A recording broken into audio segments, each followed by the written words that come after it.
നാരിയാസ്വലാത്ത് 600 കൊല്ലം മുമ്പാണ് ഉണ്ടായത്. ഹിജറ 800-കളിൽ. 300 കൊല്ലം മുമ്പ് കുതുബിയ്യത്ത്, 400 കൊല്ലം മുമ്പ് മുഹ്യിദ്ദീൻ, 600 കൊല്ലങ്ങൾക്ക് മുമ്പ് നാരിയാസ്വലാത്ത്, 700 കൊല്ലങ്ങൾക്ക് മുമ്പ് ബുർദബൈത്ത്. നാരിയാസ്വലാത്ത് മൊറോക്കോ എന്നുണ്ടായതാണ്. ഇബ്രാഹിം നാസി എന്ന് പറയുന്ന ഒരാള് മൊറോക്കോയിൽ നിന്ന് ഹിജറ 800 ഉണ്ടാക്കിയ നാരിയാസ്വലാത്ത്. അല്ലാഹുമ്മ സ്വല്ലി സ്വലാത്തൻ കാമില വസല്ലിം സലാമൻ തമ്മ അലാ സയ്യിദിനാ മുഹമ്മദിൻ അല്ലദീ തൻഹല്ലു ബിഹിൽ ഉഖദ് വതൻഫർജു ബിഹിൽ ഖുറബ് വതുഖദാ ബിഹിൽ ഹവായിജ് വതുനാലു ബിഹിൽ റഗായിബ് വഹുസ്നുൽ ഖവാതിം വയസ്തസ്ഖൽ ഗമാമു ബിവജ്ഹിൽ കരീം എന്ന് തുടങ്ങുന്ന നാരിയാസ്വലാത്ത്, സ്വലാത്തുൻ നാരിയ എന്ന പേര്. കേരളത്തിലെ മുസ്ലിങ്ങളിൽ സുപരിചിതവും അവരിൽ പലരും പതിവായി ചൊല്ലാറുമുള്ള ഒരു സ്വലാത്താണിത്. നബി സല്ലല്ലാഹു അലൈഹി വസല്ലമ പഠിപ്പിക്കാത്തതും ഇസ്ലാമിക വിശ്വാസങ്ങൾക്ക് വിരുദ്ധവുമാണ് ഈ സ്വലാത്ത്. അതിന്റെ പൂർണ്ണരൂപം ഇപ്രകാരമാണ്: അല്ലാഹുമ്മ സ്വല്ലി സ്വലാത്തൻ കാമില വസല്ലിം സലാമൻ തമ്മ അലാ സയ്യിദിന മുഹമ്മദിൻ. അല്ലാഹുവേ, ഞങ്ങളുടെ നേതാവായ മുഹമ്മദിന്റെ മേൽ പൂർണ്ണമായ അനുഗ്രഹവും രക്ഷയും നീ നൽകണമേ. അല്ലദീ തൻഹല്ലു ബിഹിൽ ഉഖദു വതൻഫരിജു ബിഹിൽ ഖുറബു വതുഖ്ലാ ബിഹിൽ ഹവായിജു വതുനാലു ബിഹിർ റഗായിബു വഹുസ്നുൽ ഖവാതിം വയസ്തസ്ഖൽ ഗമാമു ബിവജ്ഹിൽ കരീം. അദ്ദേഹത്തെ കൊണ്ട് പ്രയാസങ്ങൾ മാറുന്നു, ദുരിതങ്ങൾ നീങ്ങുന്നു, ആവശ്യങ്ങൾ നിറവേറുന്നു, ആഗ്രഹങ്ങൾ സഫലീകൃതമാകുന്നു, അന്ത്യം നന്നായിത്തീരുന്നു. അദ്ദേഹത്തിന്റെ ബഹുമാന്യ മുഖത്താൽ മഴയെ തേടപ്പെടുന്നു. വഅല ആലിഹി വസഹ്ബിഹി ഫീ കുല്ലി ലംഹത്തിൻ വനഫ്സിൻ ബിഅദദി കുല്ലി മഅലൂമിൻ ലക. അദ്ദേഹത്തിന്റെ കുടുംബത്തിലും അനുചരന്മാരിലും എല്ലാ നിമിഷത്തിലും എല്ലാ ശ്വാസത്തിലും നിനക്കറിയാവുന്ന എല്ലാ എണ്ണം കൊണ്ട് നീ സ്വലാത്തും സലാമും ചെയ്യണമേ. ഈ സ്വലാത്ത് ശ്രദ്ധിച്ച ഏതൊരു സാധാരണക്കാരനും അറിയാം ഇത് ശിർക്കൻ വരികളുള്ള സ്വലാത്താണെന്ന്. മുഹമ്മദ് നബി സല്ലല്ലാഹു അലൈഹി വസല്ലമക്ക് അള്ളാഹുവിന്റെ വിശേഷണങ്ങൾ ചാർത്തിക്കൊടുക്കുന്ന അപകടകരമായ വരികളാണ് ഈ സ്വലാത്തിലുള്ളത്.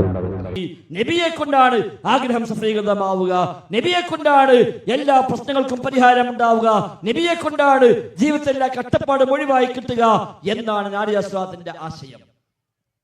600 കൊല്ലങ്ങൾക്ക് മുമ്പ് മൊറോക്കോയിൽ നിന്നാണ് നാരിയാസ്വലാത്ത് ഉണ്ടാകുന്നത്. 11 പ്രാവശ്യം ചുരുങ്ങിയത് ഒരു ദിവസം ചൊല്ലണമെന്നാണ്.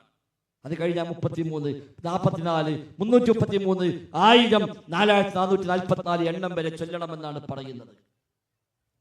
മുടങ്ങാതെ 11 ഓതിയാൽ ഇത് നിത്യവും ചൊരിക്കുന്നതാണ് റിസ്ഖവന് ഭുവനം വാനവും.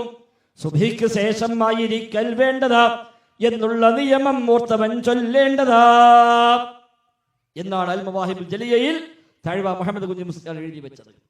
ദിവസവും 11 പ്രാവശ്യം ചൊല്ലണം. അത് സുബ്ഹിക്ക് ശേഷം ആയിരിക്കണം. അങ്ങനെ ചൊല്ലിയാൽ ആകാശവും ഭൂമിയും റിസ്ക് ചൊരിഞ്ഞു കൊടുക്കുന്നവർ. 11 വട്ടം നാരിയാസ്വലാത്ത് ചൊല്ലിയാൽ എന്നുണ്ടായി 600 കൊല്ലങ്ങൾക്ക് മുമ്പ്. നബിയുടെ കാലം മുതൽ 800 കൊല്ലക്കാലത്തെ മുസ്ലിമീങ്ങൾ നാരിയാസ്വലാത്ത് ചൊല്ലിയിട്ടില്ല. 800 കൊല്ലം കഴിഞ്ഞിട്ട് മൊറോക്കോന്ന് ഒരാൾ സ്വലാത്ത് ഉണ്ടാക്കി എന്നൊരു പറയും. ഇത് ചൊല്ലിയാൽ ആകാശഭൂമികൾ റിസ്ക് ചൊരിഞ്ഞു കൊടുക്കും. എവിടുന്ന് കിട്ടി? ആര് പഠിപ്പിച്ചു? പിന്നെ 33 പ്രാവശ്യം, 44 പ്രാവശ്യം, 100 പ്രാവശ്യം, 313 പ്രാവശ്യം, 1000 പ്രാവശ്യം എന്നൊക്കെ അതിൽ ചിലപ്പോൾ അവസാനം പറഞ്ഞു. അതിൻ്റെ 4000 വേണ്ടുന്നതാ, 440 4 ചേർന്നതാ. ഈ അതത് മുഴുവൻ ഓതിയാൽ ക്ഷണം തന്നെ ഏതൊരു അസീറും സാധ്യമായി വരും പൊന്നേ. അവസാനത്തെ എണ്ണം 4444. അത് ചൊല്ലി തീർക്കുകയാണെങ്കിൽ പ്രയാസകരമായ ഏത് കാര്യവും എളുപ്പമായി കിട്ടും, സാധ്യമായി കിട്ടുമെന്നാണ് ആ പാട്ടിൽ എഴുതി പിടിപ്പിച്ചിരിക്കുന്നത്. ഇല്ല സഹോദരൻ, അങ്ങനത്തെ സ്വലാത്തില്ല. നാരിയാസ്വലാത്തിന് സ്വലാത്തില്ല. സ്വലാത്തിന് പേരിട്ടതുകൊണ്ട് അത് സ്വലാത്താവുക ഇല്ല. അങ്ങനെ കുറെ സ്വലാത്ത് നമ്മുടെ നാട്ടിലുണ്ട്. ദലായിലുൽ ഖൈറാത്തായും കെൻജുൽ അർഷായും അതേപോലെ വ്യത്യസ്തങ്ങളായ പേരുകളിൽ ഓരോരുത്തർ ഉണ്ടാക്കിക്കൊണ്ടിരുന്ന സ്വലാത്തുകൾ. താജു സ്വലാത്ത് ഒരു ഭാഗത്ത്, നാരിയാസ്വലാത്ത് ഒരു ഭാഗത്ത്, ഇങ്ങനെ വ്യത്യസ്തങ്ങളായ പേരുകളിൽ ഒരുപാട് പാട്ടും ബെയ്ത്തുകളും ദിക്റും ദുആയും സ്വലാത്തുകളും ഒക്കെ നമ്മുടെ നാട്ടിലേക്ക് വ്യാപകമായി വരുന്നുണ്ട്. പക്ഷേ അവയൊന്നും അല്ലാഹുവിന്റെ റസൂലിന്റെ പിൻബലമുള്ളതല്ല, സ്വഹാബിമാർ ചൊല്ലിയതല്ല, താബിഈങ്ങൾ ചൊല്ലിയതല്ല, ഷാഫി ഇമാം പോലും പഠിപ്പിച്ച സ്വലാത്തുകളല്ലായിരുന്നു. നാരിയ സ്വലാത്ത് ഇമാം ഷാഫി ചൊല്ലിയിട്ടുണ്ടോ? ഇല്ല. ഈ ബാക്കിയൊക്കെ വിടാം. ഷാഫി മദ്ഹബാണ് നമ്മളെ മഹല്ലിൽ. എന്നാ ഷാഫി മദ്ഹബ് അനുസരിച്ച് ഷാഫി ഇമാം ചൊല്ലിയ സ്വലാത്ത് ചൊല്ലുക എന്ന് പറഞ്ഞാൽ അപ്പോഴും നാരിയ സ്വലാത്ത് ഔട്ടാവും. വേറൊന്നും വേണ്ട. മഹല്ല് കമ്മിറ്റി അങ്ങനെ തീരുമാനിക്കുക, ഉസ്താദേ ഷാഫി ഇമാം ചൊല്ലിയ സ്വലാത്ത്, ഷാഫി ഇമാം ചൊല്ലിയ ദിക്ർ, ഷാഫി ഇമാം ചൊല്ലിയ ഖുതുബിയത്ത്, അത് മതി നമ്മളെ പള്ളിക്ക്. നമ്മളെ പള്ളി ഷാഫി മഹല്ലാണല്ലോ ഇത് തീരുമാനിച്ചാൽ തന്നെ തമിഴ്നാട്ടിലെ ഖുതുബിയത്ത് പിന്നെ ഉണ്ടാവൂല, നാരിയ സ്വലാത്ത് പിന്നെ ഉണ്ടാവൂല. ഈ പറയപ്പെട്ട ദലായിലുൽ ഖൈറാത്തും കൻജുൽ അർശും സലാമത്തുൽ ഈമാനും ഹംസയത്തുൽ മദനിയയും അടക്കമുള്ള ഈ വക പാട്ടുകളൊന്നും പിന്നെ മഹല്ലിൽ ഉണ്ടാവൂല. ഇതൊക്കെ പിൽക്കാലത്ത് വ്യാജമായി കടത്തിക്കൂട്ടപ്പെട്ടവയാണ്. അതോടൊപ്പം അവര് പലതിലും റഹ്മാനായ റബ്ബിന് പുറമെ റബ്ബിന്റെ സൃഷ്ടികളോട് തേടുന്ന തേട്ടങ്ങളാണ് അവയിലെല്ലാം ഉള്ളത്. മുഹ്യിദ്ദീൻ ശൈഖ് റഹ്മത്തുള്ളാഹി അലൈഹിയെ ഖുതുബുൽ അഖ്താബായി പരിചയപ്പെടുത്തുന്ന ആ ആശയം പോലും ഇസ്ലാം ജന്യമാണ്. അങ്ങനെ ഒന്നില്ല. മുഹ്യിദ്ദീൻ ശൈഖ് ഖുതുബുൽ അഖ്താബാണ് എന്ന എല്ലാത്തിന്റെയും അച്ചുതണ്ട്, എല്ലാ അച്ചുതണ്ടുകളെയും അച്ചുതണ്ട് ശൈഖ് ജിലാനിയാണ് എന്ന് എങ്ങനെ പറയാൻ? അങ്ങനെ ഖുതുബുൽ അഖ്താബിൽ ഉണ്ടെങ്കിൽ, ഇസ്ലാമിക പ്രമാണങ്ങൾ അടിസ്ഥാനത്തിൽ ഒരു ഖുതുബുൽ അഖ്താബ് ഉണ്ടെങ്കിൽ അത് ആരാകേണ്ടത്? അഷ്റഫുൽ ഖൽഖ് മുഹമ്മദ് മുസ്തഫ സ്വല്ലല്ലാഹു അലൈഹി വസല്ലം. നബി തങ്ങളെ ഖുതുബുൽ അഖ്താബായിട്ട് ഇവരും പരിചയപ്പെടുത്തുന്നില്ല. പിന്നെ 4 ഖലീഫമാർ അവരാരും ഖുതുബായിട്ടില്ല. അവരൊന്നും ഖുതുബ് സമാനല്ല, അവരാരും ഖുതുബുൽ അഖ്താബല്ല. സ്വഹാബിമാർ ഒരൊറ്റ സ്വഹാബിയുടെ പേരിൽ ഖുതുബുൽ അഖ്താബ് എന്ന് പേര് പറയുന്നില്ല. ഒരു താബിയുടെ പേരിൽ ഖുതുബുൽ അഖ്താബ് എന്നോ ഖുതുബ് സമാൻ എന്നോ പറയുന്നില്ല. 5-ാം നൂറ്റാണ്ടിലാണ് ഖുതുബുൽ അഖ്താബ് ഉണ്ടാകുന്നത്. അപ്പൊ തന്നെ മനസ്സിലാക്കാം അത് എവിടെയോ ചില അബദ്ധങ്ങളാണ്. ഷിയാക്കളാണ് ഇത് ഉണ്ടാക്കിയത്. ഞാൻ നേരത്തെ പറഞ്ഞല്ലോ, ഇസ്ലാമിന്റെ ശത്രുക്കളാ ഷിയാക്കൾ. ഹജറുൽ അസ്വദിനെ കഅബയിൽ നിന്ന് മോഷ്ടിച്ചെടുത്ത് കൊണ്ടുപോയവരാ ഷിയാക്കൾ. ഹിജറ 300-കളിൽ, ഹിജറ 317 കഅബയെ ആക്രമിച്ച് ഹാജിമാരെ കൊന്ന് ആ കഅബയിൽ നിന്ന് ഹജറുൽ അസ്വദ് പിഴുതെടുത്ത് അത് കട്ടുകൊണ്ടുപോയി അന്ന് ഷിയാക്കൾ, ഫാത്തിമിയാക്കൾ. 20 കൊല്ലത്തോളം ഹജറുൽ അസ്വദ് ഇല്ലാതെയാണ് പിന്നെ കഅബ സ്ഥിതി ചെയ്തത്. 20 കൊല്ലം. പിന്നീടാണ് അവിടെ നിന്ന് ഹജറുൽ അസ്വദ് തിരിച്ചു പിടിച്ച് രണ്ടാമത് കഅബയിൽ സ്ഥാപിക്കപ്പെടുന്നത്. അതാ ഷിയാക്കൾ. ആ ഷിയാക്കളാണ് ഖബറുകളെ കെട്ടുയർത്തി ജാറമാക്കി ദർഗയാക്കി നേർച്ചപ്പെട്ടി സ്ഥാപിച്ച് അവരോട് തേടാനുള്ള ശൈലിയെ ഈ ഉമ്മത്തിലേക്ക് കൊണ്ടുവന്നവർ ഷിയാക്കളാണ്. ഈ ഉമ്മത്തിലെ 1-ാമത്തെ ദർഗ ഹിജ്റ 4-ാം നൂറ്റാണ്ടിൽ ഷിയാക്കൾ ഇറാഖിൽ ഉണ്ടാക്കിയ ഹുസൈൻ ഇബ്നു അലിയുടെ പേരുള്ള ദർഗയാണ് ഈ ഉമ്മത്തിലെ ആദ്യത്തെ ദർഗ. അതിന് മുമ്പ് ജാറമില്ല. നബിയുടെ കാലത്ത് ഖബറുണ്ട്, ജാറമുണ്ടായിട്ടില്ല. സ്വഹാബത്തിന്റെ കാലത്ത് ഖബറുണ്ട്, ജാറമുണ്ടായിട്ടില്ല. താബിഈങ്ങളുടെ കാലത്ത് ഖബറുണ്ട്, ജാറമുണ്ടായിട്ടില്ല. ഷാഫി ഇമാമിന്റെ കാലത്ത് ഖബറുണ്ട്, ജാറമുണ്ടായിട്ടില്ല. 4-ാം നൂറ്റാണ്ടിലാണ് ഈ ഉമ്മത്തിന് 1-ാമത്തെ ജാറമുണ്ടായത്. ഇറാഖില് ഹുസൈൻ ഇബ്നു അലിയുടെ പേരിൽ വ്യാജമായി ഷിയാക്കൾ ഒരു ഖബറുണ്ടാക്കുകയും അത് കെട്ടുയർത്തുകയും അത് വലിയ ഇബാദത്തിന്റെ കേന്ദ്രമാക്കി മാറ്റുകയും ചെയ്തു. അതാണ് ഈ ഉമ്മത്തിലെ 1-ാമത്തെ ജാറം. അന്വേഷിക്കാൻ നിങ്ങൾക്ക് അതല്ലാത്ത അതിന് മുമ്പ് ജാറമുണ്ടോ അന്വേഷിച്ച് നോക്കി, ആർക്കും പറഞ്ഞു തരാൻ കഴിയില്ല. ഹിജ്റ 100-ലോ 200-ലോ 300-ലോ ആയിട്ട് അഹ്ലുസുന്ന വൽ ജമാഅയുടെ പേരിൽ ഒരു ജാറമുണ്ടായതുണ്ടോ ഉസ്താദേ? ഏത് ഉസ്താദിനും പോയി ചോദിക്കാം, ഒരൊറ്റ ഉസ്താദും കാണിച്ചു തരില്ല. മാത്രമല്ല ഇമാം ബുഖാരി, മുസ്ലിം അടക്കം എല്ലാ ഹദീസ് കിതാബിലും തർക്കമില്ലാത്ത വിധം എല്ലാവരും അംഗീകരിച്ചു പോകുന്ന 100 കണക്കാ ഹദീസിൽപ്പെട്ട കാര്യമാണ് ഖബർ കെട്ടിയുയർത്താൻ പാടില്ല. സംശയം പോലും ഇല്ല. 100ഓളം ഹദീസുകൾ ആ വിഷയത്തിൽ മാത്രമുണ്ട്.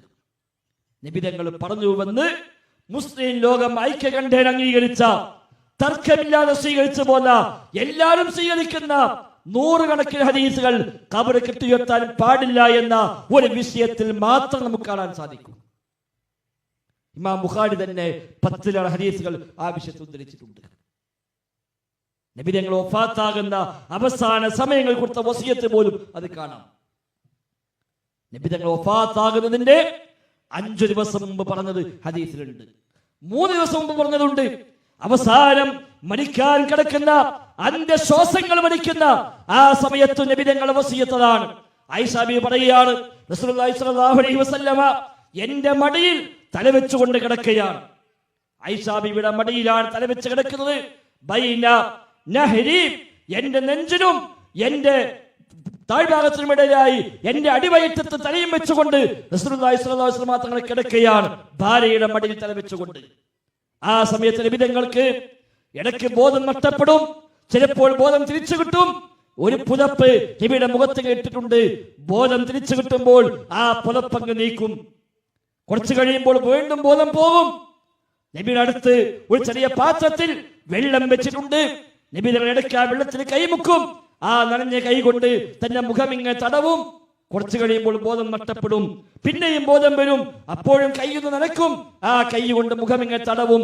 ഈ അവസ്ഥയിൽ നബി തങ്ങൾ കിടക്കുകയാണ്. ആ സമയത്ത് അല്ലാഹുവിന്റെ റസൂൽ സ്വല്ലല്ലാഹു അലൈഹി വസല്ലമ എന്തോ ഇങ്ങനെ പറയുന്നതായി ഞാൻ ശ്രദ്ധിച്ചു. അവസാന സമയമാണ്, വഫാത്താകാൻ പോകുകയാണ്. ഈ സമയത്തെങ്ങാനും വല്ല വസിയത്തും പറയാനുണ്ടോ, എന്നോട് വല്ലതും പറയാനുണ്ടോ? ആയിഷ ബീവി പറയാണ്, ഞാൻ നബിയുടെ ചുണ്ടിനോട് എന്റെ കാതുകൾ ചേർത്ത് വെച്ചു. എന്താ ഹബീബിന് പറയാനുള്ളത്? വഫാത്താകയല്ലേ, ഈ ദുനിയാവിന്ന് യാത്ര പോവുകയാണല്ലോ, അവസാനമായി വല്ലതും പറയാനുണ്ടാകുമെന്ന് വിചാരിച്ച് നമ്മുടെ ഉമ്മ ആയിഷ റളിയല്ലാഹു അൻഹാ തന്റെ കാത് നബിയുടെ ചുണ്ടിനോട് ചേർത്ത് വെക്കുകയാണ്. നബി തങ്ങൾ പറഞ്ഞ വാക്കെന്താണെന്നോ? ലഅനത്തുല്ലാഹി അലൽ യഹൂദി വൻ നസാറ ഇത്തഖദൂ ഖുബൂർ അംബിയാഇഹിം മസാജിദാ. ആ ഒരു സമയത്ത്, മരിക്കാൻ കിടക്കുന്ന അവസാന സമയങ്ങളിൽ ബോധം നഷ്ടപ്പെടുകയും ബോധം തിരിച്ചു കിട്ടുകയും ചെയ്യുന്ന ആ സമയത്ത് തന്റെ മുഖത്തെ പുതപ്പങ്ങ് നീക്കിക്കൊണ്ട് നബി തങ്ങൾ പറയുന്ന അവസാനത്തെ വസിയത്താണ് ലഅനത്തുല്ലാഹി അലൽ യഹൂദി വൻ നസാറ. യഹൂദികൾക്കും നസാറാക്കൾക്കും അല്ലാഹുവിന്റെ ശാപമുണ്ട്.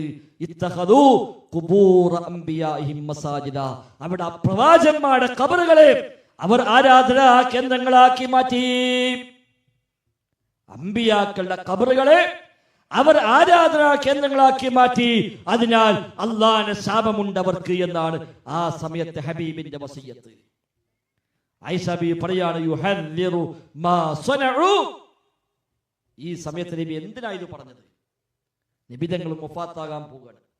നബിതങ്ങൾ വഫാത്തായാൽ നബിതങ്ങളുടെ ഖബറുണ്ടാകും അവിടെ.